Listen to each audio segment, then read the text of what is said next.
a plane carrying 72 people, an Irish passenger among them, named as Ruan Callum Crichton.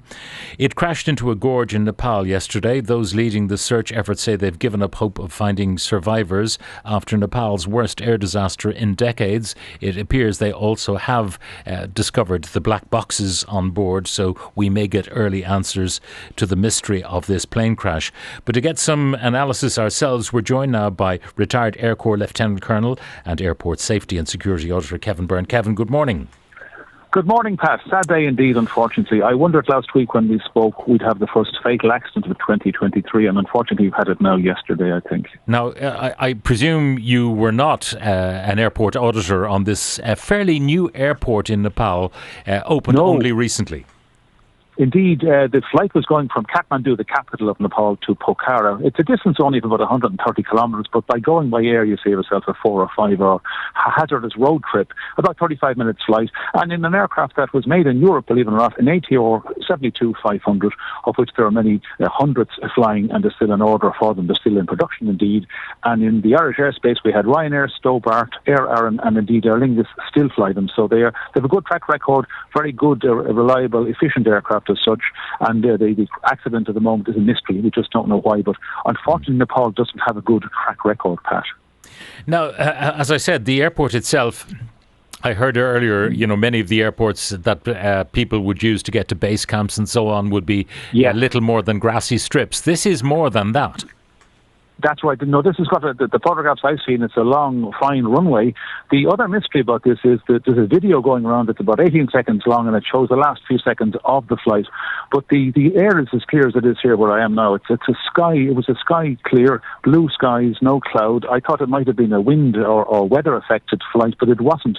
And the aircraft was on final approach. I believe the accident happened within 2 kilometres of the runway, which meant the pilots, the crew, should have looked out and seen the runway in those circumstances. So it's quite a mystery at this stage, unfortunately. Now, in most aircraft, there is a stall warning, and I mean, it's quite intrusive. I've seen some, video from the cockpits when they're demonstrating stall warnings. The pilots should have got stall warnings.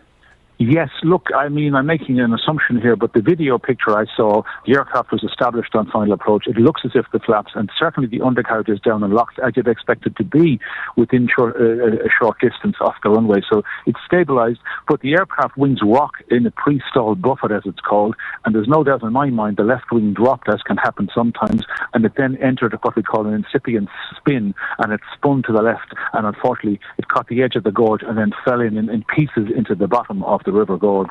So it was an unfortunate circumstances. Perhaps the pilots were distracted by something. To my knowledge, they didn't indicate to air traffic services that they had an emergency, but it wouldn't be the first time where pilots have been distracted and not heard the noise. But from a very early stage of flying, whether you're flying private or commercial aircraft or military aircraft, you are taught very early, in probably hour 4 or 5, how to stall and recover from an aircraft. So you know what's going to happen, and they would have done it many, many times in reality and many, many times in the simulator, because this is a thing you get out of. You save yourself from the stall because, of course, if you're too low, you can't recover from it. Yeah. Now, basically, what gives an aircraft its lift is the shape of the wing, and you have a pressure differential generated by the shape of the wing, literally, so you get, a lift from underneath. Yeah. If you point your nose up slightly, you can go into a stall, and the way to recover is to point your nose back down again. Yes, indeed. And indeed, if the power is back a little bit, as it would be on the final approach like that, you can the immediate recovery is generally nose down, power on, and you stop the wing dropping by a little bit of rudder. But you're taught that at a very low flying time, So I'd be surprised that, and the warning you get, every aircraft has a stall warning, about maybe 8 or 9 or 10 knots, depending on the weight of the aircraft and so forth. You have no doubt in your mind that is a stall warning. Watch it. What's wrong with the speed? One of the pilots, of course, the non-flying pilot an aircraft coming into land, should be keeping close eye on the speed and, listens to the aircraft commander, whoever's in charge. What they do, flaps down, undercarriage down, they check all this kind of thing, and they keep monitoring the approach path. So that is the normal thing. It's a standard operation procedure in aviation. I'm not sure if that was the case in this particular circumstances. Now, just about the airline itself, I was just looking up a few facts on it. To my horror, I'm surprised. Every January, we've had this discussion before, the Americans, the FAA and the European Commission issue a listing of banned flights and banned airlines from the airspace. In the case of the EU, or the EC I should call it, the European Commission, they've banned all Nepalese flights into the EU airspace since 2019. That's a bit of a shock, and it was a bit of a surprise. So we don't let Nepalese airlines into our airspace. No, they don't fly commercially, but I'm very surprised by that and a bit shocked, and I would have hoped that the government there would do something about that. Yeah. Obviously, there are two reasons why you would not let an aircraft from a particular airline or indeed a particular country fly in. One would be that you don't have confidence in pilot training. The other would be that you don't have confidence in the maintenance of aircraft, because as you say, aircraft of all different manufacturers might be flown, whether it might be a Cessna or an ATR, whatever it might be, would be flown in these areas. So it's got to be about maintenance concerns and pilot training concerns. That's right. But of course, in fairness, I've been in Africa, as you know, and some of these African countries have come back off this banned list by going to ICAO, the International Civil Aviation Organization, a UN body, very efficient, or IATA, International Air Transport Association.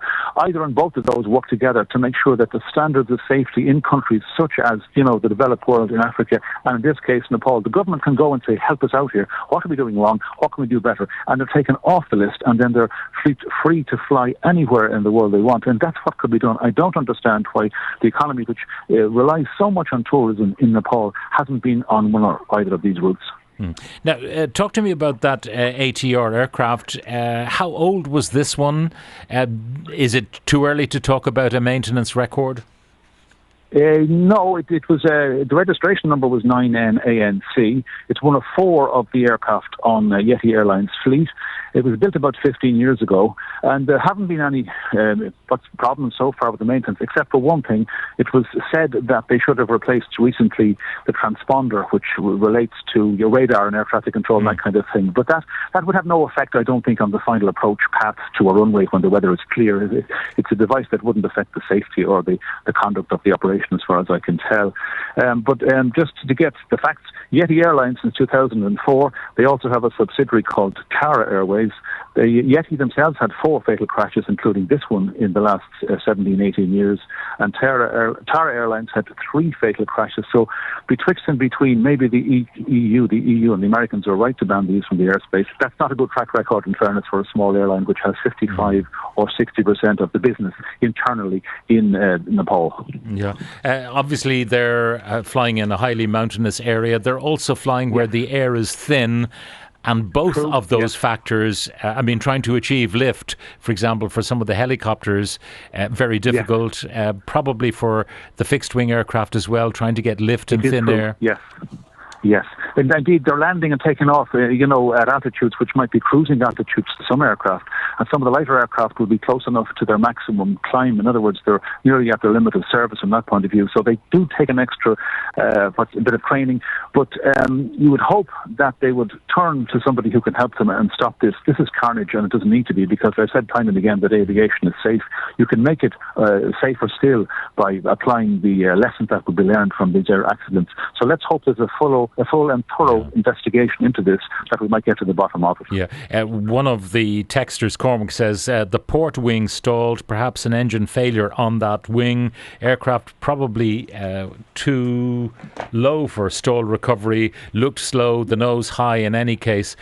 Is it possible either an engine failure or indeed a flap failure, that the hydraulics to the flap didn't extend the wing to give that required lift as the approach was being made? It's true. I looked at the video as best I could, and it looks as if the 2 propellers on both leading edges are actually working. But something like that would be, again, trained for in your simulator training, And I used to know a simulator instructor on ATRs, and they do some of that. You put the rudder in, you protect it so the wing doesn't drop, and you continue flying, and you put the power on, and you go around. Pat, we discussed this. In fact, you've been in an aircraft with me. We've gone around from low altitudes, because it's done as part of the safety training time and time again. Well, the mystery remains until they explore the black boxes and find if it was a mechanical failure or whether it was pilot error. We shall see. But Kevin, thank you very much for joining us. Kevin Byrne, retired Air Corps Lieutenant Colonel and Airport Safety and Security Auditor.